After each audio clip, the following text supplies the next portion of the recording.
अस्सलाम वालेकुम नाजरीन, खबर शामिल करते हैं गुजरात से। गुजरात पुलिस का मुजरिमान इश्तिहारियों के खिलाफ ऑपरेशन। थाना सिटी जलालपुर जट्टा पुलिस ने कत्ल के मुकदमा में मुलविस मुजरिम इश्तिहारी को गिरफ्तार कर लिया। रिपोर्ट महज जफर इकबाल जफर। तफसीलात के मुताबिक डीपीओ गुजरात राना उमर फारूक के अहकामात की रोशनी में जिला भर में मुजरिमान इश्तिहारियों के खिलाफ भरपूर एक्शन जारी है।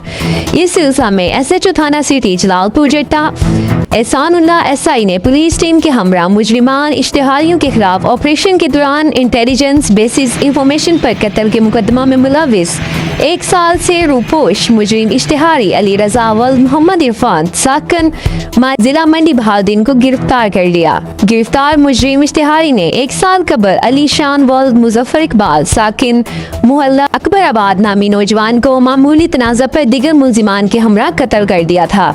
मुजरिम इश्तिहारी वकुआ के बाद रूपोश हो गया था, जिसको पुलिस टीम ने इंतहाई मेहनत और जान फिशानी से तमाम तर मसाइल को बरोकार लाते हुए गिरफ्तार कर लिया। गिरफ्तार मुजरिम इश्तिहारी से मजीद तफ्तीश जारी है।